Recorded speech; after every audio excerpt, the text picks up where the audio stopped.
There is a chalk ridge in North Hampshire, 5 miles south of Newbury, where the land lifts above the Kennet Valley and the soil thins to flint. And on the southern slope of that ridge stands a house of pink Bath stone with 11 turrets and 50 bedrooms and a roof line that copies almost exactly the silhouette of the Houses of Parliament. The house is called Highclere Castle. It sits inside 5,000 acres of deer park and farmland that have been worked in unbroken succession since the Saxon bishops of Winchester held the manor in the 8th century. From the south terrace you can see, on a clear afternoon, the wooded crown of Beacon Hill rising a mile away across the park. On the summit of that hill there is a single iron railing around a flat slab of stone, and beneath the slab lies George Edward Stanhope Molyneux Herbert, 5th Earl of Carnarvon, who died in a Cairo hotel room at 1:55 on the morning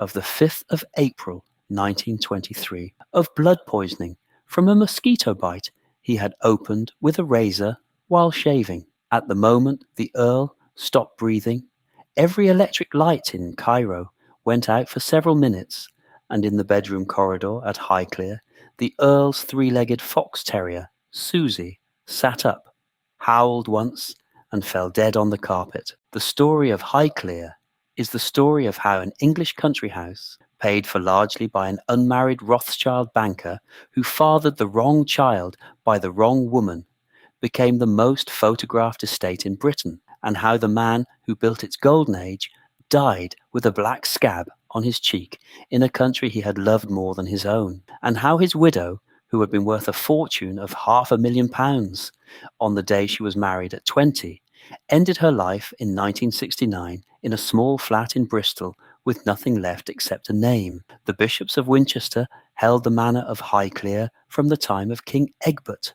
The Domesday Book records it as churchland, and churchland it remained for almost 8 centuries. The bishops built a palace of grey rubble on the chalk above the deer park, and they kept fish ponds, and they kept a herd of fallow, and they kept the tithes of a dozen Hampshire villages, and they kept it all until the Reformation arrived, and the wealth of the sea was broken up, and the manor passed in 1551 out of the hands of the church for the first time in nearly 900 years. For a century and a quarter, Highclere drifted through minor owners. It was bought and sold and mortgaged and lost and bought again, and the medieval palace was patched and not rebuilt, and the south front sagged, and the fish ponds silted, and the deer park was poached. In 1679, Sir Robert Sawyer, who had been Attorney General to King Charles II, purchased the estate for £13,000 and took up residence. Sawyer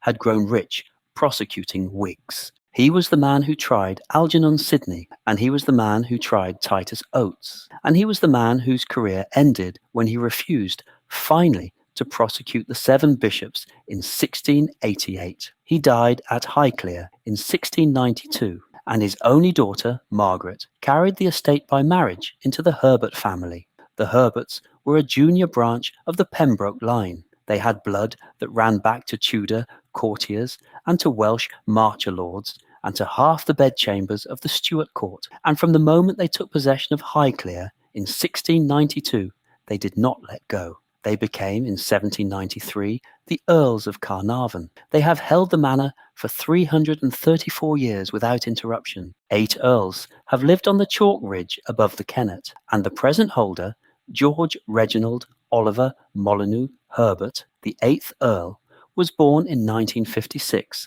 and lives in the East Wing with his wife, Lady Fiona, and a cocker spaniel called Percy. The house you see today, with its pink Bath stone and its 11 turrets and its strapwork parapets and its great oriel windows that look south over the deer park, was built between 1838 and 1842 by Sir Charles Barry for Henry Herbert, the 3rd Earl of Carnarvon. Barry was the architect who, at almost exactly the same time, was rebuilding the Palace of Westminster after the fire of 1834. He had been to Italy and to the Levant. He had absorbed the late Gothic and the Jacobean, and he poured both into Highclere. The 3rd Earl had inherited the old red brick Georgian box that Robert Adam had improved in the 1770s, and he did not like it, and he gave Barry £20,000 and a free hand, and 4 years, and at the end of that time the Georgian box was gone, and in its place stood the Jacobean revival pile that the cameras have made famous. The sponsor, pink of the Bath stone, glows at sunset. The 11 turrets carry vanes that turn in the prevailing west wind. The 50 bedrooms, on 3 upper floors, were laid out for a household of 40 servants, and a stable of 20 horses, and a regular shooting party of 20 guns. The third Earl borrowed against the rents of his Welsh and Hampshire estates to pay for the work, and by the time he died in 1849, the building debt stood at over £40,000. It was a debt the Carnarvons would carry, in one form or another, for 50 years, until the day in the summer of 1895 when an unmarried London banker called Alfred de Rothschild walked into St Margaret's, Westminster, and handed his goddaughter a cheque, and the debt vanished, and a new and stranger story began. George Edward Stanhope Molyneux. Herbert was born at Highclere on the 26th of June, 1866. He was the son of the 4th Earl of Carnarvon, who served twice as colonial secretary, and he inherited the title in 1890 at the age of 23. He was a thin, dark, fastidious young man, with a heart that had been weak since a serious illness at Eton, and he had no taste for politics, and he had less taste for the management of farms. He had 3 passions. He had horses, and he had motor cars, and he had antiquities. By 1894, 4 years into the earldom, he was £30,000 in debt. The estate was running at a loss. The roof at Highclere was leaking.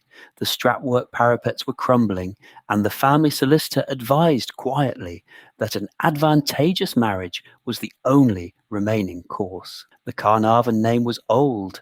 The title was real, and the house, even decaying, was magnificent. What the 5th Earl required was a wife whose dowry could meet his debts, restore Highclere, and underwrite his motor cars and his horses and his nascent obsession with the ancient Egyptian dead. He found her at a dinner party in Belgrave Square in the autumn of 1894. The bite swelled, and he scratched it, and the following morning, while shaving with a straight razor in his hotel room, he opened the swollen pustule with the blade and did not disinfect it. Within 48 hours, the wound was septic. He travelled back down the Nile to Cairo by train and took a suite at the Continental Savoy Hotel on the Ezbekieh Square. The septic cheek became erysipelas. The erysipelas turned to pneumonia, and on the 23rd of March, he dictated a final message to Howard Carter. The message, recorded in Carter's excavation diaries, now held at the Griffith Institute in Oxford,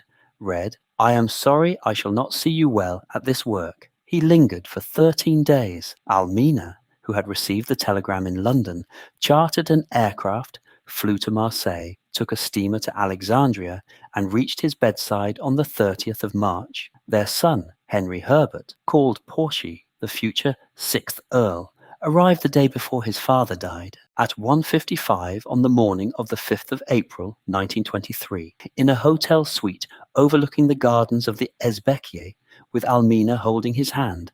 The 5th Earl of Carnarvon stopped breathing. He was 56 years old. At the same moment, by the testimony of Almina, of Porchy, of the hotel staff, and of the British military authorities in Cairo, every electric light in the city went out. The blackout lasted between 3 and 5 minutes.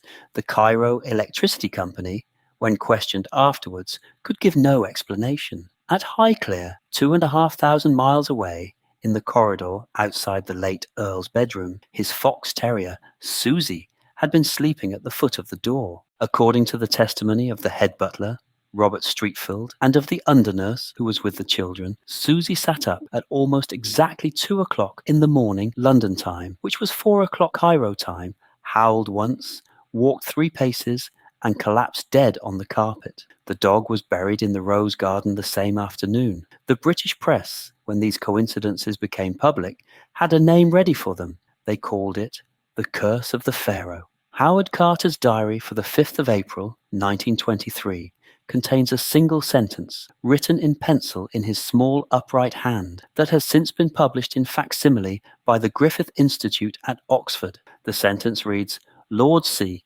died at 1:55 a.m. this day. The dig is over for me." The fact that Carter wrote this is significant. He had no intention of stopping the dig. He would, in the event, continue work on the tomb of Tutankhamun for another 9 field seasons until 1932, cataloguing 5,398 objects, of which the gold mask was item 256 in his sequence. What he meant by the sentence was that the partnership was over. The Earl had been the patron, the friend, the constant correspondent. Carter, who was prickly and solitary, and famously without close companions, had lost the one man whose loyalty he had trusted for 14 years. He never replaced him. He never married. He spent the rest of his life living alone in a house in Kensington on a small private income, lecturing occasionally, declining most invitations, and dying in 1939 in obscurity. The London press, which had treated him as a celebrity for the first 3 years after the discovery,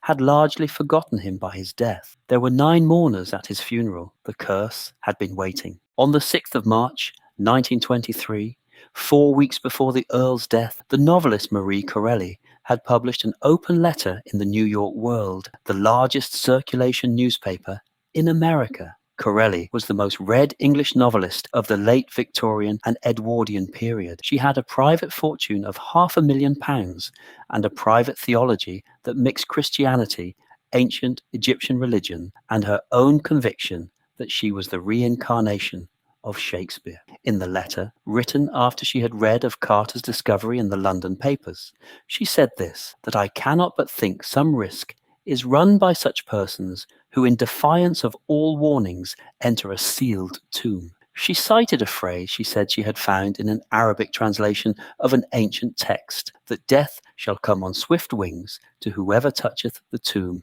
of a pharaoh. The letter was reprinted in London and in Paris within days. When the Earl died 4 weeks later, the letter was reprinted again, and Corelli's reputation as a prophetess was made. Arthur Conan Doyle, who had abandoned medicine and detective fiction in his later years for spiritualism, was interviewed in London on the day of the Earl's death and stated publicly that an elemental created by Tutankhamun's priests to guard his tomb might well have caused Lord Carnarvon's fatal illness. Doyle's intervention, coming from the creator of Sherlock Holmes, carried enormous public weight. Within a month, every newspaper in Britain and America was tracking the deaths of anyone who had attended the tomb opening. Aubrey Herbert, the Earl's half-brother, died on the 26th of September, 1923, of blood poisoning following a dental extraction. He was added to the list. Sir Archibald Douglas Reed, the radiologist who had x-rayed the mummy, died in January 1924. He was added to the list. Hugh Evelyn White, an Egyptologist who had visited the tomb, hanged himself in 1924 after a brief illness, leaving a note that said he had succumbed to a curse. He was added to the list. Lord Westbury, the father of Carter's secretary, Richard Bethel, threw himself from the 7th floor of his St James's Court flat in November 1929 after his son was found dead in a Mayfair club in unexplained circumstances. He was added to the list. By the end of 1929, the British press had counted 22 deaths it called curse-related. The statistical reality, as later research established, was that of the 26 individuals actually present at the opening of the burial chamber on the 16th of February 1923, only 6 had died within the following decade, which was lower than the expected mortality rate for British men of their age and class. Howard Carter himself, who had been first into the tomb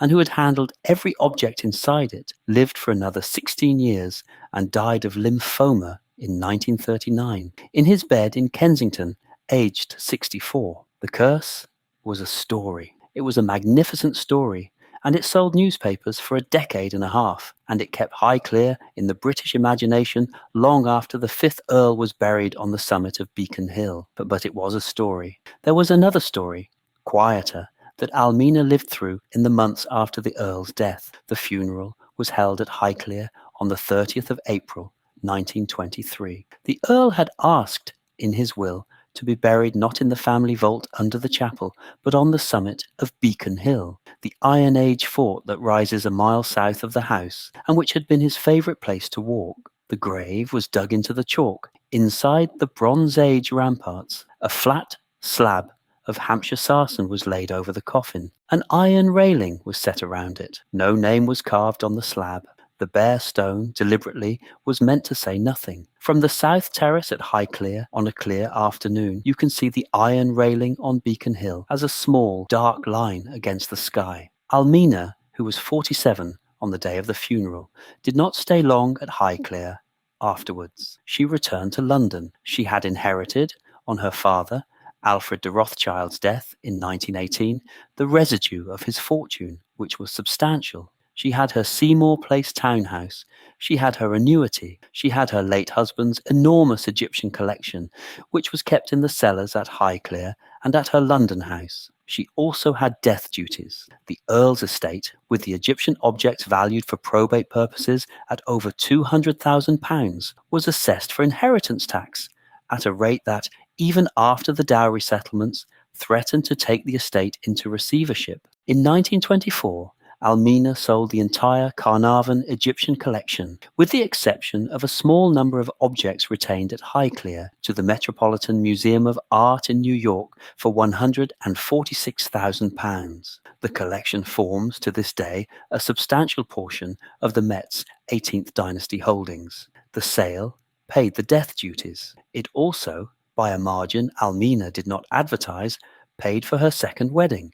On the 14th of December, 1923, 8 months and 9 days after the 5th Earl had died in Cairo, Almina married Lieutenant Colonel Ian Onslow Denistone at the Church of St Mary Magdalene, Paddington. Denistone was a retired army officer of modest means, 3 years younger than Almina, and the marriage was viewed, even by Almina's own family, as undignified in its haste. Lady Fiona Carnarvon, writing in 2009, said of her great-grandmother-in-law that Almina was given a fortune by her real father, and she spent every penny of it on the man she had married for his title. The second marriage was unhappy. Almina, who had been the richest young bride in England in 1895, who had restored Highclere, who had nursed wounded officers through the First World War, ended her life in a flat in Bristol in May 1969 at the age of 93, having outlived her fortune, her second husband, and most of her children. There is a detail in the Carnarvon family papers, in a letter Almina wrote to her son Portia in the summer of 1925. That explains a great deal about what happened next. She wrote that her father, Alfred de Rothschild, had told her once when she was a girl that money was only worth what it bought you in the way of escape from boredom and from grief. She had taken him at his word. The Rothschild fortune, which she had spent on her first husband's debts, on her Edwardian household, on the military hospital, on the Egyptian collection's death duties, and finally on Ian Denistone's lawsuits and his racing debts, was a fortune she did not, at any point, regard as her own to preserve. She regarded it as her father's instruction. By the late 1920s, the instruction had been carried out. The capital was gone. The annuity remained, but it was small, and it was taxed, and it did not stretch to the way of life she had been raised to. She moved from Seymour Place to a smaller house in Belgravia, then to a flat in Mayfair, then, in 1938, to a serviced flat in Hove on the south coast. Ian Denistone, who had been ill for several years with a chronic kidney complaint, died at Hove in 1938. Almina, 63 years old and widowed for the second time, moved into a smaller flat. In the Second World War, she ran, with the last of her money, an informal canteen for army officers passing through Brighton, serving them tea and sandwiches in her sitting room. She kept it going for 3 years. By 1945, the money was effectively exhausted. The 6th Earl, her son, who had inherited Highclere and the title but very little cash, paid her a small allowance from the estate. She moved a final time to a single room in a boarding house in Bristol in 1963. She died there on the 8th of May, 1969, at the age of 93. The death certificate gave her name as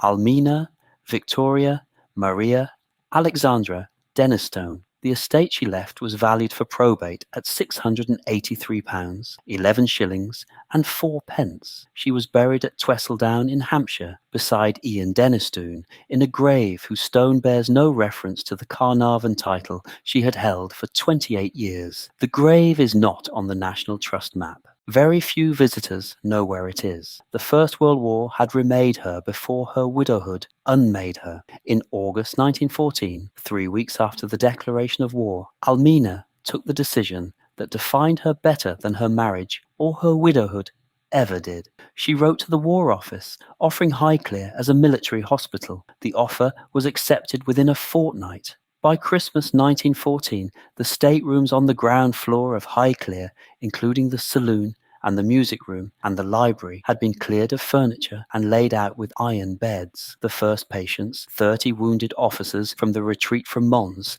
arrived on the 2nd of September. Almina, who had no formal nursing training, attended a 6-week course in nursing at University College Hospital in London and returned to Highclere as the hospital's matron. She paid for everything. She paid for the conversion. She paid for the operating theatre, fitted in what had been the smoking room. She paid for the X-ray equipment, the first installed in any private house in England. She paid for the salaries of the surgeons, of the anaesthetists, of the nurses. She paid for the food, the linen, the drugs, the dressings, the laundry. The bills, in 1915 alone, ran to over £20,000. They were settled out of her Rothschild annuity. Her father, Alfred, alive until 1918, supplemented them with cheques whenever she asked. The Highclere Military Hospital received over 1,000 wounded officers between 1914 and 1919. The surgical mortality rate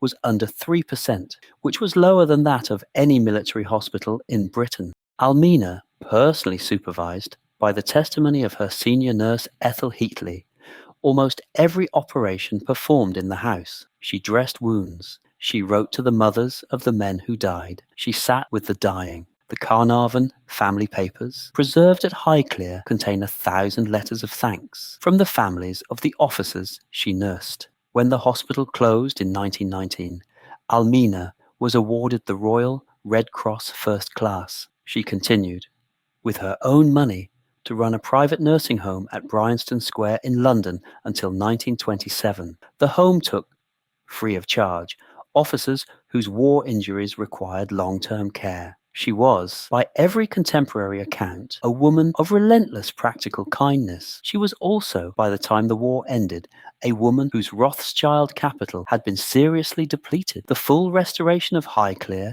after the 5th Earl's death in 1923, even with the Metropolitan sale, drained the rest. By 1924, she had begun, in small lots, to sell the contents. Furniture went first, then pictures, then silver. Some of the 18th century paintings the 3rd Earl had commissioned for the saloon were sold quietly through Christie's during the general strike of 1926. Most of the cash raised went to pay Ian Denistone's debts and to fund a series of lawsuits in which Denistone's first wife sued Almina for alleged loans made before the marriage. The case, Denistone versus Denistone, ran in the High Court between 1924 and 1926, and the press coverage of it was disastrous for Almina's reputation. By 1929, she had moved out of Seymour Place and was renting a small house in Mayfair. The decline from there was unbroken. The 6th Earl, her son Portia, served in the Second World War as a colonel in the Royal Horse Guards. He inherited an estate at Highclere,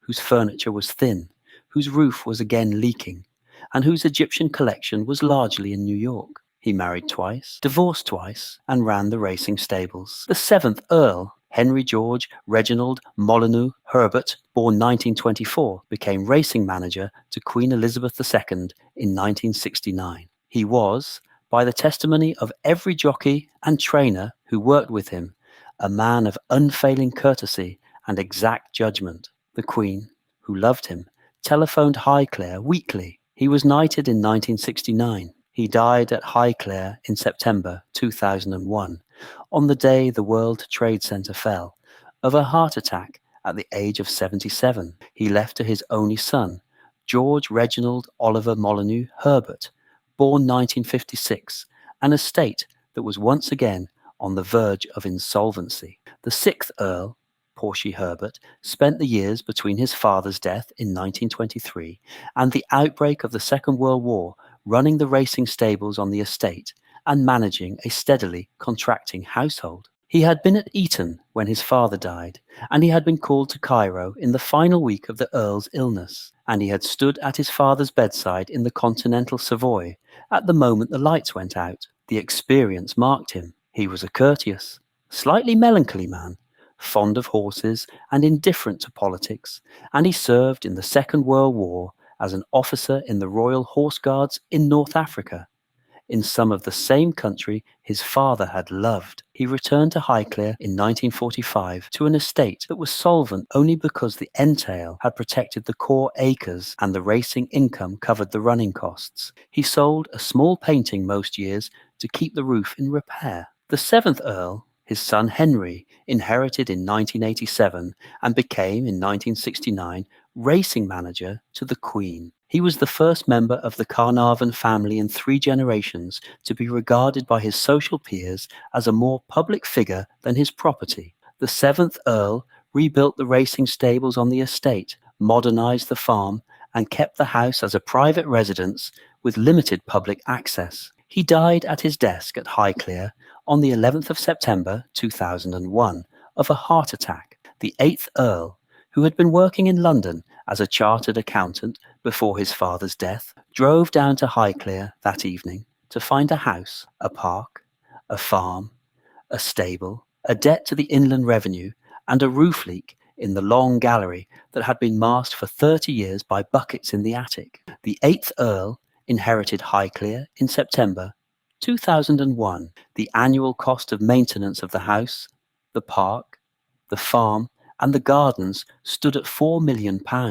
The annual income from the estate was less than half that. Within a year of inheriting, the 8th Earl and his wife, Lady Fiona Carnarvon, who was an accountant by training before her marriage, were obliged to consider selling the house. The decision they took in 2003 was the decision that has paid for the survival of Highclere. They opened the house to the public on a substantially expanded basis. They began the writing, by Lady Fiona, of a book on Almina, who had until then been largely forgotten outside Hampshire. Lady Fiona's book, Lady Almina, and the real Downton Abbey was published in 2009 by Hodder and Stoughton. It spent 18 weeks on the New York Times bestseller list. The catalyst, by the time the book reached its full sales, was already in production. In 2009, the screenwriter Julian Fellows, who had grown up in Hampshire and knew Highclere,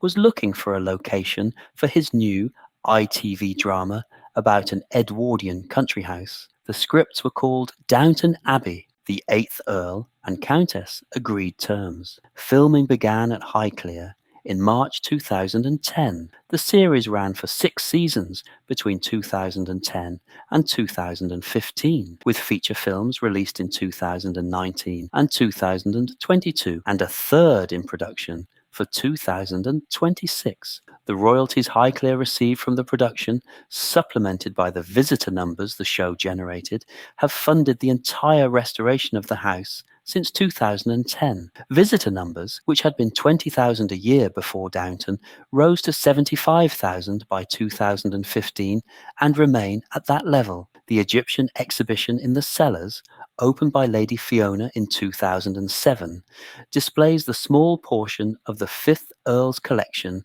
that Almina did not sell to the Metropolitan in 1924. It includes a fragment of cartonnage from the tomb of Amenhotep III, a faience drinking cup from the 18th dynasty, and the leather satchel in which Howard Carter is said to have carried the candle when he leaned through the doorway of Tutankhamun's tomb on the 26th of November, 1922. The leather still smells faintly of soot. There were 3 servants whose names survive, whose work made the household run, and who are remembered now only because Almina kept their letters. Robert Streatfeild was head butler at Highclere from 1900 until 1928. 28 years of service across the entire Carnarvon Rothschild era. He had begun as a footman at a house in Berkshire in 1890. He had risen to under-butler at a Park Lane townhouse by 1898, and he came to Highclere 2 years after Almina's marriage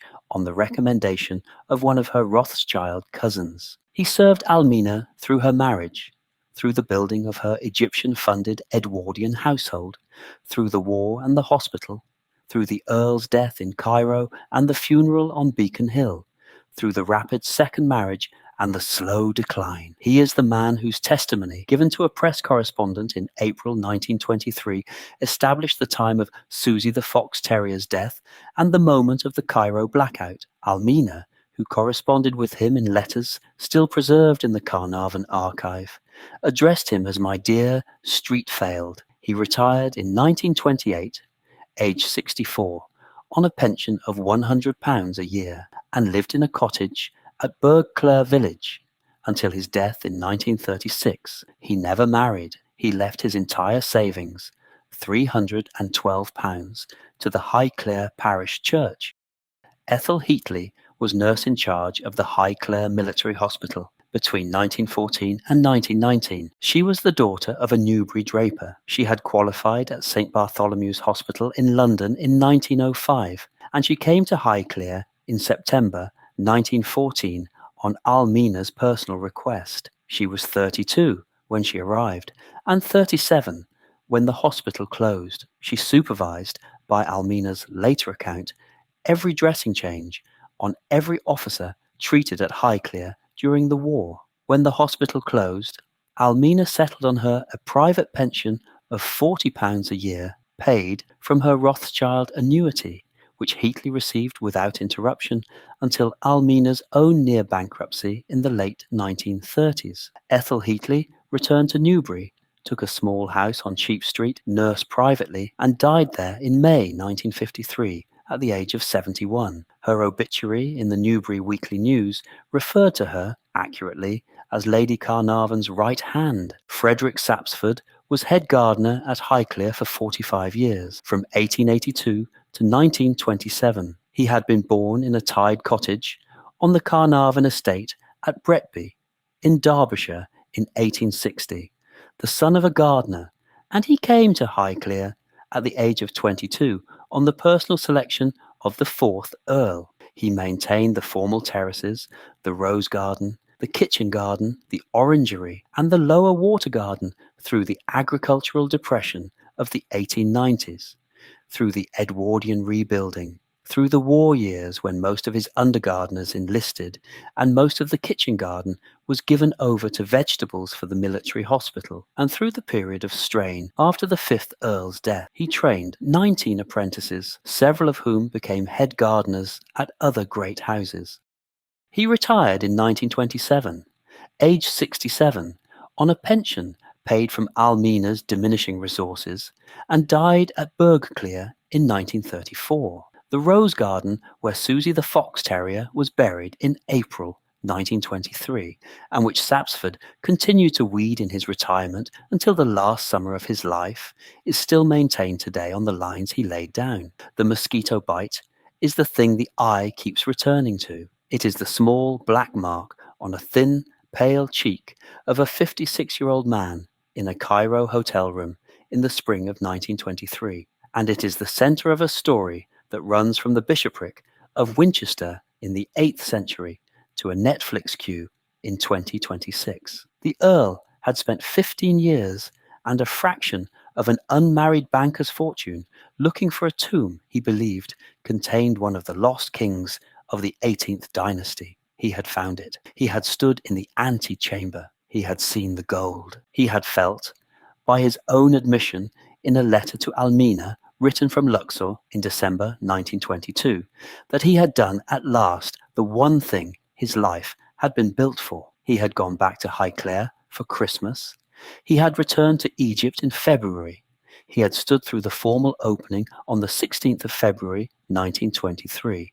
And 3 weeks later, on a riverbank at Aswan, a mosquito had bitten him on the cheek, and he had opened the swelling with a razor, and the wound had killed him in 18 days. He had asked to be buried not in the family vault under the chapel, at Highclere, where his ancestors lay, but on the summit of Beacon Hill, the Iron Age fort that rises a mile south of the house. He wanted, his son said afterwards, to be where he could look down on his own deer park forever. The grave is up there still, a flat slab of Hampshire sarsen, an iron railing rusted by a century of west wind, no name carved on the slab. From the lodge gates of Highclere, walking south across the park, past the cedar avenue, past the lower water garden, past the wood where Sapsford planted oak in the spring of 1904, the path lifts and lifts, and at last comes out of the trees onto the chalk crown of the hill, and the slab is there inside the Bronze Age ramparts, and from the slab the view runs south over 12 miles of Hampshire to the line of the Downs, and behind the viewer, to the north, the pink Bath stone of Highclere shows through the cedars. The Tutankhamun mask, which the 5th Earl never saw properly displayed because he died before the burial chamber was fully cleared, sits today in a glass case on the upper floor of the Egyptian Museum in Cairo. The objects he and Howard Carter cleared from the antechamber and the burial chamber and the treasury between 1922 and 1932 fill 17 galleries of the new Grand Egyptian Museum at Giza, which opened in 2025. The boy king lies in his outer coffin in the original tomb in the Valley of the Kings, 300 yards from where Carter first cut his 16 steps. Almina, who at the age of 23 on the morning of her wedding in St Margaret's, Westminster, held a settlement worth £500,000, who at 47 stood on Beacon Hill with a black veil in a west wind, watching her husband lowered into the chalk, who at 47 and 8 months stood at the altar of a Paddington church marrying a retired army officer of modest means, who at 63 was renting a Mayfair flat, who at 93 died alone in Bristol in 1969, is buried beside Ian Denistone in a churchyard in Sussex. Lady Fiona Carnarvon's book about her, published in 2009, has sold over 1 million copies in 12 languages. Downton Abbey, which has used the saloon and the library and the south front of Highclere as the principal location of every series and film since 2010, sits at the time of this writing on the 7th floor of the Netflix browse menu in the United Kingdom, under the heading Most Watched this month. The leather satchel in the cellar exhibition has taped to the inside of its glass case a small typed card with a quotation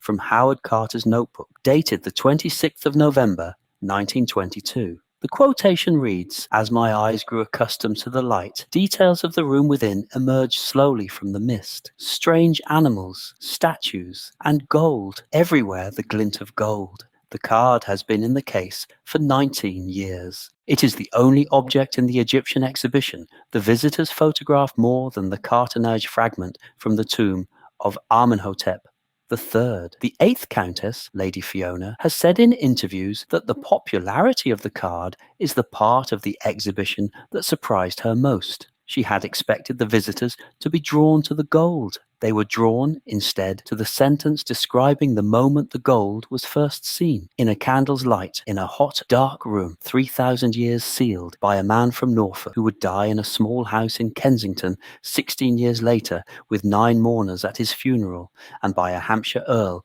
who would die in a Cairo hotel in 18 weeks, with the lights going out across the city at the moment he stopped breathing. The sentence does what the gold cannot do. It lets the visitor stand in the corridor in 1922 for a moment and feel what those 2 men felt, and then come out into the Hampshire afternoon and walk back through the deer park to the car park. The 8th Earl walks his Cocker Spaniel Percy on the south terrace at sunset. Most evenings the family is in residence. The pink Bath stone glows. The 11 turrets stand against the evening sky. The sponsor pink fades. The cedars on the south lawn move in the wind, and a mile beyond them the iron railing on Beacon Hill is just visible against the dimming sky. In a recording made for the BBC in 1923, broadcast a fortnight after the funeral, his son Porchy said of him only that his father had asked at the end to be buried on the hill so that he could go on watching the deer park, and that his father had said, in a moment of clarity the day before he died, that he would still be there long after the house was gone. He is still up there. He always will be.